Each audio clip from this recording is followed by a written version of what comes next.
On today's episode, please help me in welcoming the queen of hosting herself, Marki Costello. When I started out my company, everybody said, you'll never succeed in having a management company that specializes in on-camera hosts. 6 months later, my business doubled. You have to know who your customer, listener, audience, reader is. Marketing at its core is connecting through identification. You've got to understand who you're talking to and how they're going to react. 100%. And the more specific you get with knowing who your audience is, the easier it is to succeed. it's time to go inside Quest with host Tom Bilyeu, president and co-founder of the second fastest growing private company in America. And now, he's uncovering the universal principles of success. I can tell you right now what principle number one is: follow your passion. Inside Quest starts right now. Hey everyone, and welcome to Inside Quest. We're Bikram Yoga for the mind. Our goal is to bring on mental yogis who can help heat us up and help us stretch our intellectual limits. Our guest today is an indomitable personality who has been turned to by countless business leaders and celebrities who've turned to her to help develop and express her own authentic voice. She preaches real human connection, which I love, and has built a very successful talent management company by staying true to the guiding principle of authenticity.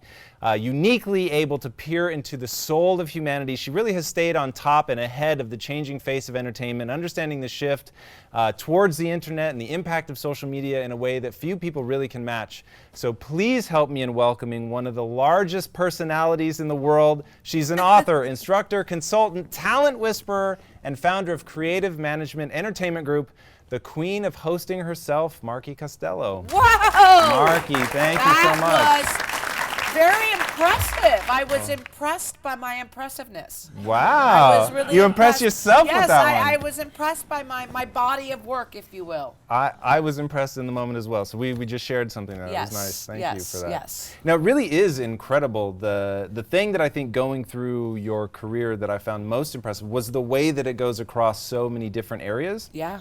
And you speak to so many different constituencies. And it's fascinating because you have such a big personality and some of the stuff that you've done in reality TV, drama queen and things like that. I think people can get lost and miss the underlying message that you have, which is so consistent and so powerful, which is that human connection, engagement with the audience is ultimately what's going to lead you to be successful. So whether you're a business leader, a politician, doing a podcast, a TV show host, it doesn't matter. It's really about that authentic connection. So what is the secret to connecting?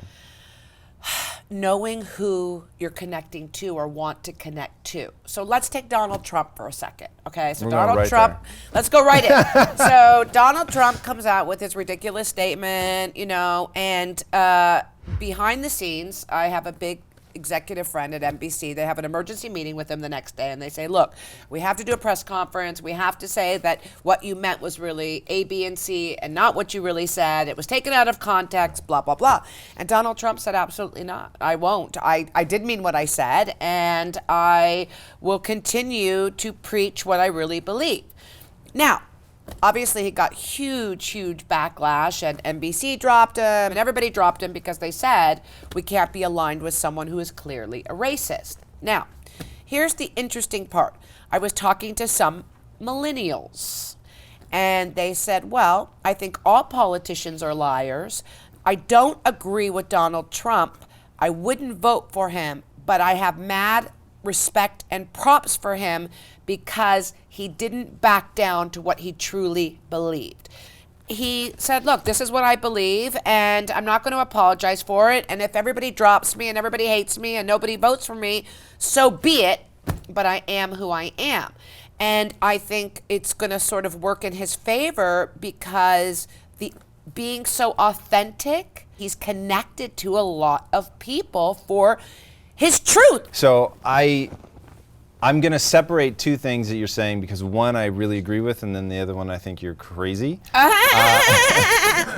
Is it the crazy part, him building the wall? No, the crazy part, what you just said, is that it will serve him in the long run. I think he's going to get punished for it relentlessly, and I'll say it here first. He's going to back off, I promise you. He will find a way to retract without retracting. It'll be some really careful thing, but he's going to have to back off. And he's even said, look, I didn't expect the backlash to be this vicious and extreme. So finding an authentic voice is awesome, and I found it fascinating. You've used him as a reference to finding your authentic voice before, and you're always very even-handed about, hey, look, he comes across as crazy to some, I totally get that, but he speaks very, very clearly to a certain group of people who, first of all, I'm sure loved some of the things that he said, and he knows who his audience is, and he's going after them very, very clearly. But the thing that we all fantasize about is the politician who tells the truth about everything, because we'd love that kind of transparency. But that only works if, when you're transparent, that I still agree with you. So you have an awesome quote, and I'm going to paraphrase, and I'm sure butcher it, but we're living in a social media age now where everyone's opinion has a global audience. Right. And once you realize now that your audience can speak globally within seconds of hearing that feedback from you, you've got to understand who you're talking to and how they're going to react. 100%. I use this analogy all the time because people say, well, what's the difference now than 2 or 3 years ago? I go, here's the biggest difference. We are now living in this social, digital, interactive dawn of media. Content is everywhere, and your audience has always had an opinion, but now they have a platform to share their opinion, and that could be good and bad. So let's take, for example, there was a person covering a big event, and they kind of just phoned it in. They weren't feeling great. How you doing? How you feeling? Great, la la la la la.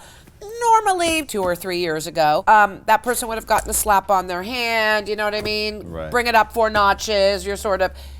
Well, the audience took to social media and said, you suck. Don't you have anything intellectual or, smarter to ask these people that you're interviewing? We're so sick of the, superficiality, the shallow, the vacuous, you're stupid, you're dumb. And then what happened, literally, the network said, we're going to have to yank you from the next 2 events because our audience isn't feeling you. That person's livelihood is now jeopardized because the audience has always had an opinion, but now they have a platform to share their opinion. So you have to be mindful, because what's happening is everything is becoming interactive. Everything. Because your audience now can interact with you. So Donald Trump makes that statement, and all of a sudden, everybody is talking about it on social media. It's trending on every single, website, news show.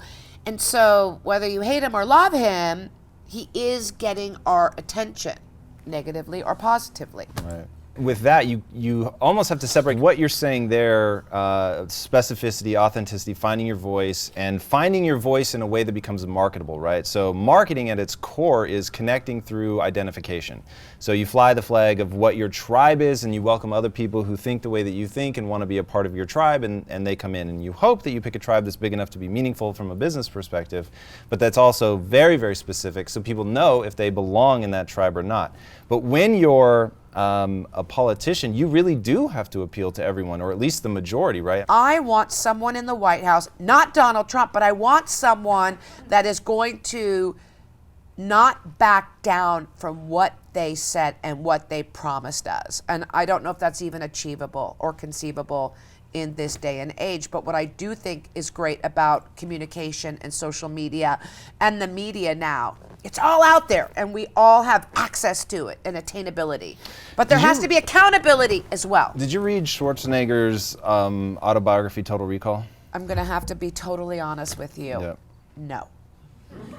He is not someone that I would read. I love reading anybody's success story. Maybe I should be. Should I? Is it great? I think it is. It's great to me. And the funny thing is I turned someone on who hated Schwarzenegger. Okay. Absolutely hated. And I said, you need to read the book because it's empowering. To me, I'll take a good lesson wherever it comes from. Okay, I'll take it. I'll read it. My worst enemy has good advice. I'm going to take that good advice. And anyway, the book is truly phenomenal. And I would say it's probably one of my top 25 personally impactful What was it that you books. loved? Well, the reason I bring it up, the thing that resonated with me is that you've got a guy who doesn't make excuses, which is already very powerful. But in this instance, the reason I brought him up now is that he had a hard time in politics because I think he failed to recognize a truth of human nature, which goes back to what you were saying about connecting authentically. That really is important, but if your authentic voice has a level of aggression and zero fucks given, you can find yourself in just a stupid place where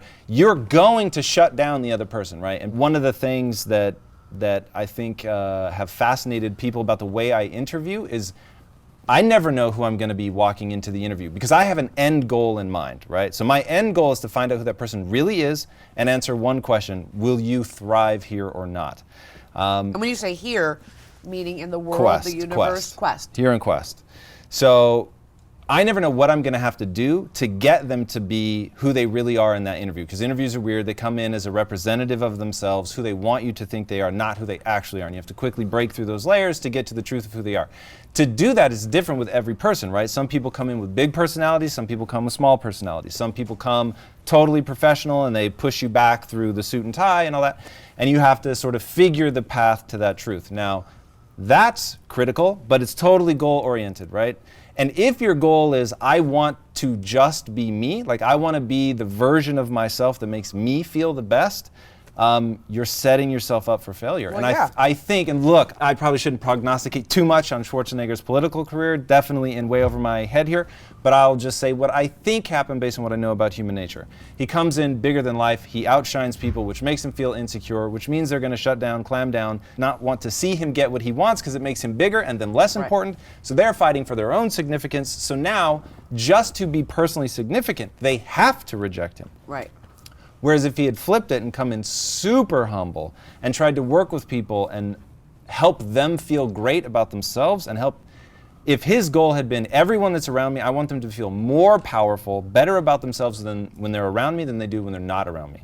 And I don't think that was his strategy. My gut instinct is his strategy was to continue to project himself as the invincible winner, which doesn't always rub people the right way. Well, the minute you're not being your true authentic self, I think audiences are savvy and smart, and they can smell bullshit, and they can smell being inauthentic. And even if that genuineness is like, I hate this, I love this, and not waffling, trying to make everybody happy, because the reality is it's impossible to make everybody happy. But people that have big personalities, it's threatening to other people. Arnold Schwarzenegger, he had such a big personality, and I think it scares people because most people operate from a dim light. So when someone's light is so bright, it scares them. They're jealous. How do I get that light? I don't have that light, I think you're absolutely right in the sense where he sort of came in so big, and for some that was hard to relate and connect to.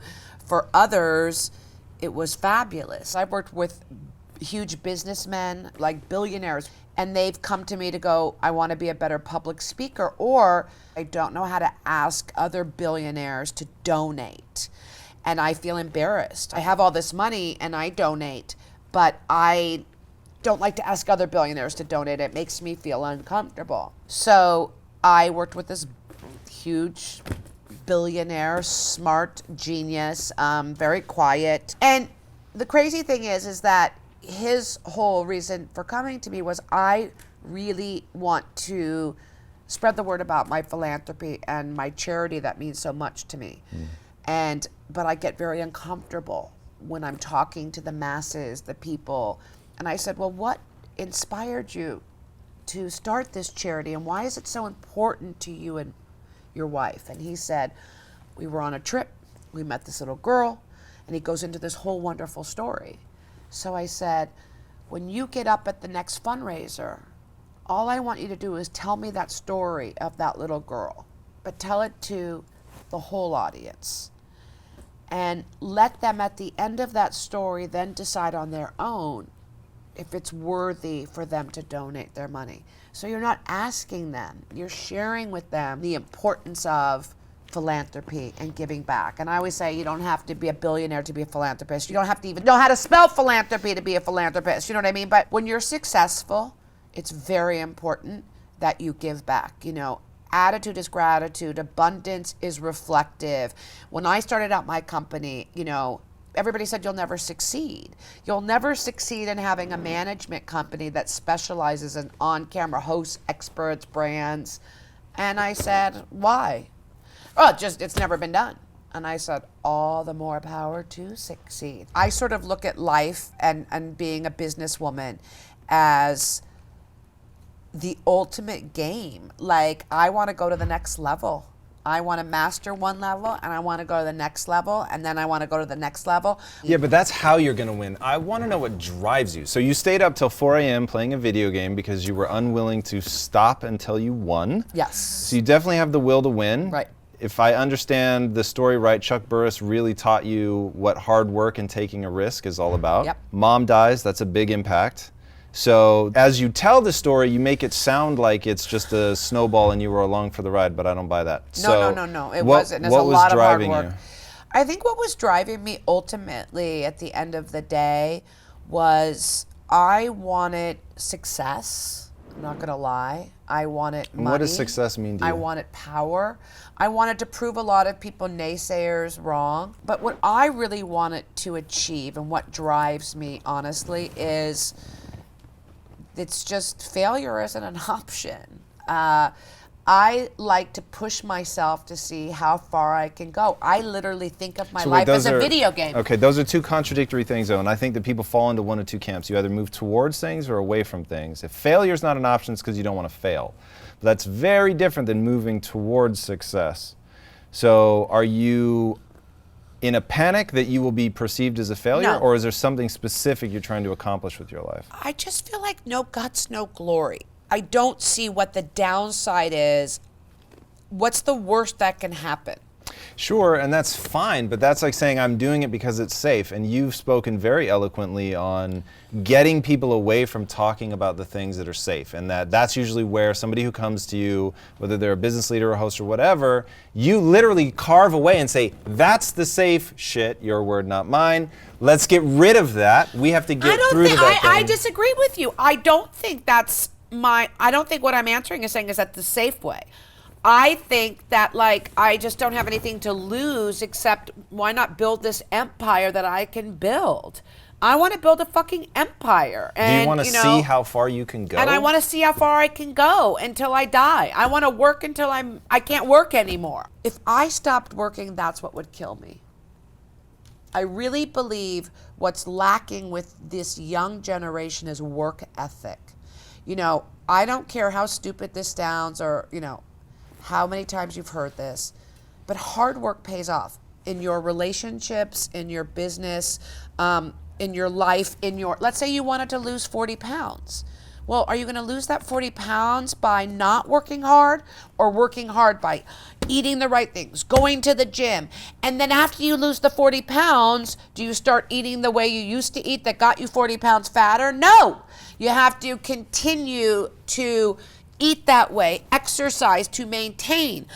I am the type of person that, you know, I don't want to maintain, I want to lose another, like, meaning I want to continue to grow and build, and, you know, that's an analogy I thought Quest could understand. But let me flip it on you for a second. What made you start Quest? I mean, obviously you have this amazing, you know, office and studio and TV platform and, you know, this amazing line of bars and chips. What is your quest for the world based on this brand? The quest, really, how ironic that you should ask that question today. The woman sitting in the audience right there is my sister, who happens to be visiting of all random times. Where she raise her hands? Okay. My sister Kim. So I grew up in a morbidly obese family, a family that really struggled with weight profoundly, and I am motivated by something similar in that I want to see how far I can go. I want to see how many skills I can acquire that have utility and put that utility to the test. So our uncle ate himself to death when I was 12, so she would have been about 16. And it was weird and scary and sad, and he was a shut-in, and it was just, I mean, this is before morbid obesity had a name. So right. It left a lasting impression on me. And I realized he was just never able to make the right choices. So, you know, looking at my mom and my sister, and I was terrified that I was going to lose them way too early because they weren't able to get their health in line. And people said, oh, it's got to be their choice. It's really up to them.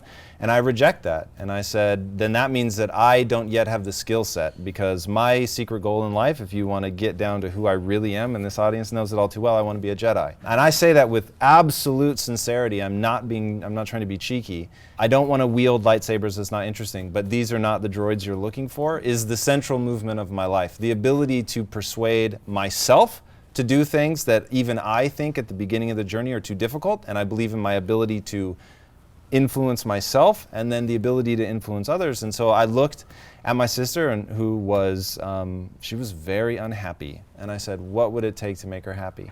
And realizing that one of the things was going to have to be to make food that she could choose based on taste, and it happened to be good for her. And she was the one that made me realize the products are a catalyst, and that's it. They're not a reward. It's not what you give to somebody for working their ass off. It's what you give to somebody to say, hey, somebody gives a shit about you enough to do some really hard work, right, to accept the truth of humanity, which is we eat food to soothe ourselves, we eat food to celebrate, to cheer ourselves up, to bond. Like my family, we bond over food. Right. And it is an amazing experience.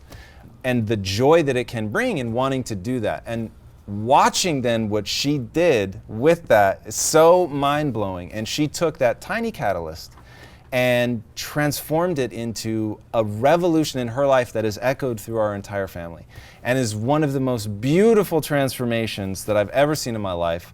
And truly, truly, she's lost over 120 pounds. That is her transformation. She owns that. She woke up every day, made the hard choices, ate the right things. We'll get to that in a minute.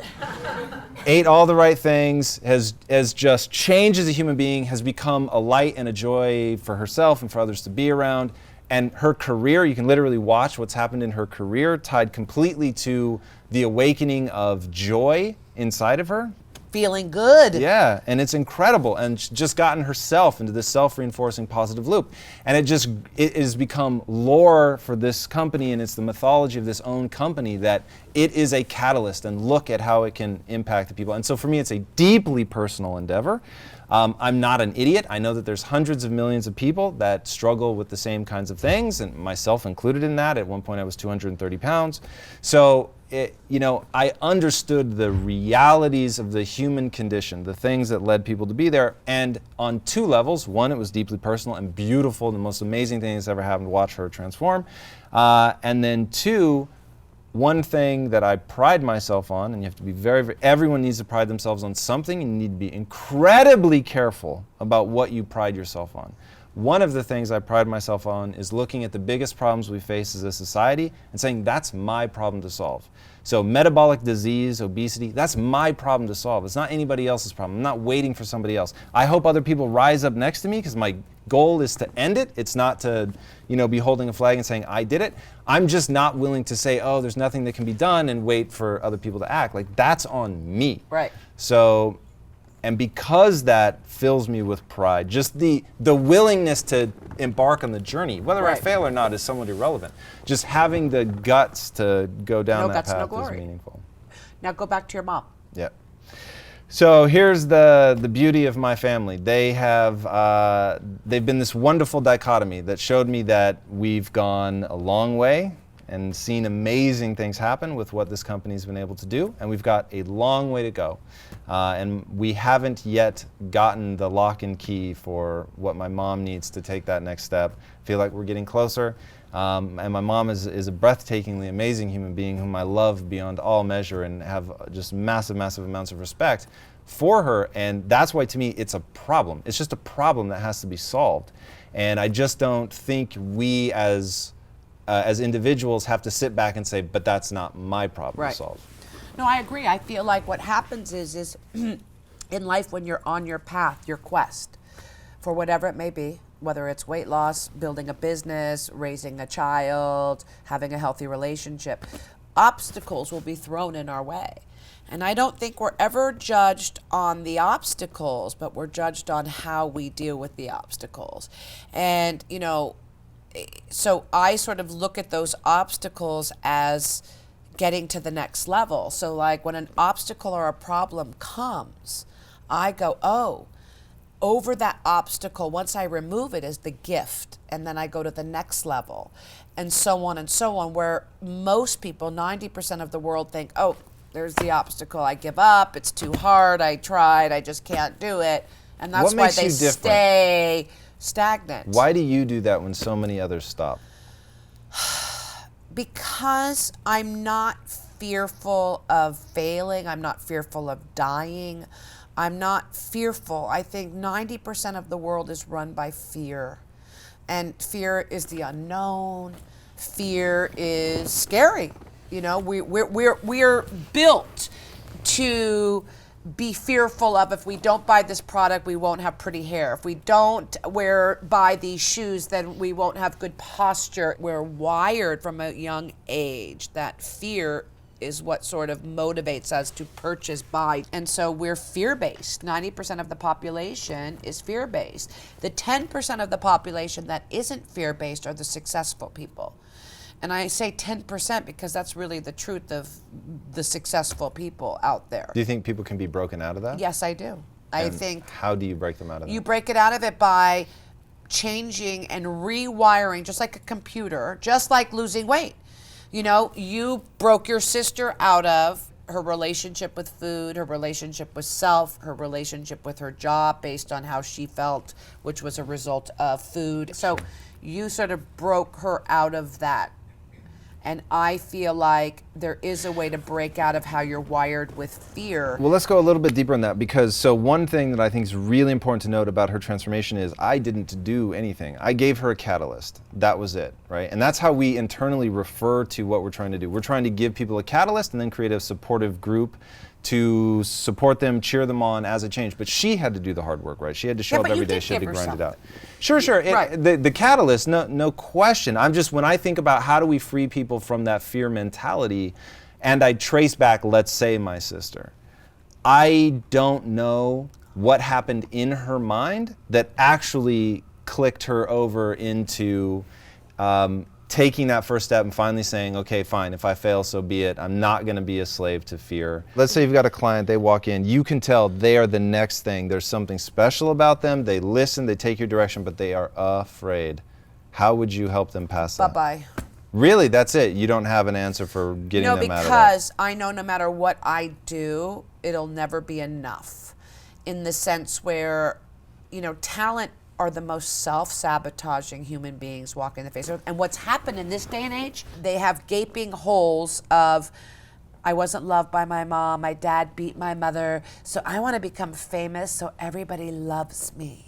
I want to be loved. I want everybody to know my name. The people that succeed are the ones that come in and go, I want to do this, Marki, because television or movies or print allows me to reach more people through that platform, and I have a message that I want to reach the masses. And those are the people I want to work with, not people who just want fame because they want to be loved. And those are the people that will never succeed because it's not about you. The true meaning of success in any business is putting your customer, your listener, your viewer, your buyer first, okay? Quest, and you have these amazing bars and protein powders and chips, and they're healthy for you and they're good for you, right? Well, who is your buyer? Who is your consumer? And are you truly putting their needs, wants, and desires before yours? Because if you're not, if you're constantly thinking about them versus self, what else can we give them to motivate them so they can live their most successful, authentic life? And if that's the way you woke up every day and sort of operate it, what can I give my customer, my Quest customer? You got to know who they are, and you have to think about their needs, wants, and desires before self. And that's how you truly succeed. So even if you want to be an on-camera personality, well, what is it that you want to engage them with, and who are they, the viewer? Oprah figured it out 25 years ago. Put the audience first, you become a star. Her last 5 years of her talk show, people would wait months, years to get a seat in her live studio audience. Why? Because she was so fucking good to her audience. She would look through that lens and think about the 20 million people as well, besides the 5,000 that were sitting in there live. And that's what's so important. And those are the people that truly succeed. People who know their audience. Yes. Awesome.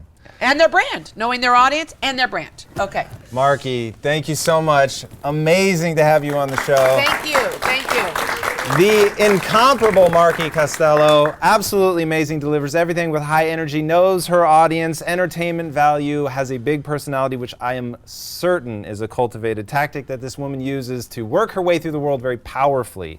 So my dear, thank you for coming on and sharing that with us. Thank you for having me. Guys, this is a weekly show. You know where to find us. You can subscribe here or hit us up at InsideQuest.com. You can follow me at TomBillieu, but where can we find you, Marki? You can check out becomeahost.com. You can also follow me on Twitter at Marki Costello. And if you want information on how to take your brand to another level, then go to becomeahost.com and try to get into my boot camp. That's the best way to sort of start, especially with all the new information with digital and broadcast merging. I have a book, my second book, coming out on Amazon in October called Beyond the Lens, Engaging Your Audience. Nice, well said.